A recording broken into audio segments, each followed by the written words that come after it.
សុស្ដីអ្នកទាំងគ្នាសូមស្វាគមន៍មកកាន់ Channel The Idea Finance គេឯងខ្ញុំគឺជាម្ចាស់ Channel នេះដែលតែងតែចែករំលែកពីបទពិសោធន៍ផ្ទាល់ខ្លួនទាំងការលើកទឹកចិត្តទាំងការដឹកនាំនិងការវិនិយោគថ្ងៃនេះយើងនឹងលើកយកប្រធានបទដ៏សំខាន់មួយក្នុងចំណោម30ប្រធានបទនៃ Financial Freedom របស់យើងនោះគឺ Rich versus Poor Mindset ជារឿយៗមនុស្សតែងតែឆ្ងល់ថាតើភាពខុសគ្នារវាងអ្នកដែលរស់នៅដោយមានសេរីភាពហិរញ្ញវត្ថុនិងអ្នកដែលរស់នៅដោយមានភាពតានតឹងផ្នែកហិរញ្ញវត្ថុគឺស្ថិតនៅត្រង់ណាចម្លើយគឺស្ថិតនៅត្រង់ការគិតនេះឯង Mindset មិនមែនគ្រាន់តែជាការគិតនោះទេប៉ុន្តែវាជាប្រព័ន្ធប្រតិបត្តិការដែលគ្រប់គ្រងទង្វើរបស់អ្នកជារៀងរាល់ថ្ងៃមនុស្សដែលមានពូ mindset តែងតែមើលឃើញបញ្ហាជាឧបសគ្គហើយតែងតែនិយាយថាខ្ញុំមិនអាចធ្វើបានទេពួកគេផ្ដោតលើភាពសុខស្រួលរយៈពេលខ្លី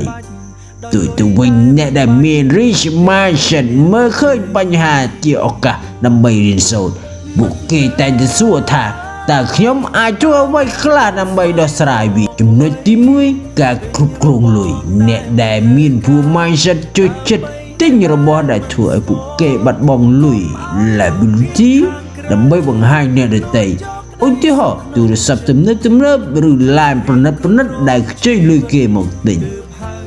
អ្នកដែលមាន rich mindset វិញផ្ដោតលើការទិញទ្រព្យ asset ដែលបង្កើតលុយត្រឡប់មកវិញដូចជាការវិនិយោគលើពីហ៊ុនឬដីធ្លីដែលយើងបានរៀនក្នុង playlist Stock Analysis របស់ Channel យើងចំណុចទី2ការប្រើប្រាស់ពេលវេលាអ្នកមានមិនមែនរត់រោតែលុយទេប៉ុន្តែពួកគេបង្កើតប្រព័ន្ធ systems ដើម្បីឲ្យលុយធ្វើការជំនួសពួកគេ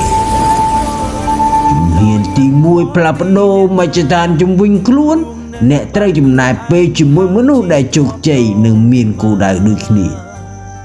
ជំហានទី2បន្តការរៀនសូត្រសម្រាប់ខ្ញុំការងារនៅធនាគារនៅវិស័យឯកជនបានផ្ដល់មេរៀនច្រើនប៉ុន្តែការរៀនបន្ថែមពីខាងក្រៅគឺសំខាន់ជាងខ្ញុំគិតថាបញ្ចប់សាលាគឺបញ្ចប់ការរៀនជំហានទី3ការគ្រប់គ្រងហានិភ័យកុំខ្លាចការវិនិយោគប៉ុន្តែត្រូវចេះវិភាគឲ្យបានច្បាស់ដោយដែលខ្ញុំបានបង្ហាញនៅក្នុងវីដេអូ Trading Guide របស់យើងសរុបមកវិញសេរីភាពហិរញ្ញវត្ថុមិនមែនការឡើងក្នុងមួយយប់ទេវាគឺជាការសន្សំសំចៃការវិនិយោគនិងការកសាង mindset ឲ្យបានត្រឹមត្រូវប្រសិនបើអ្នកចង់ផ្លាស់ប្ដូរជីវិតរបស់អ្នកសូមចុចមើលវីដេអូផ្សេងៗទៀតនៅក្នុង playlist ដូចជា Career Leadership ឬ Financial Freedom ក្នុង Channel The Idea Finance KA កុំភ្លេចចុច Subscribe និងដាក់កណ្ដឹងដើម្បីកុំឲ្យខុសខានវីដេអូបន្ទាប់តើអ្នកគិតថា mindset ណាដែលសំខាន់បំផុត comment ប្រាប់ខ្ញុំខាងក្រោមផងជួបគ្នាវីដេអូក្រោយ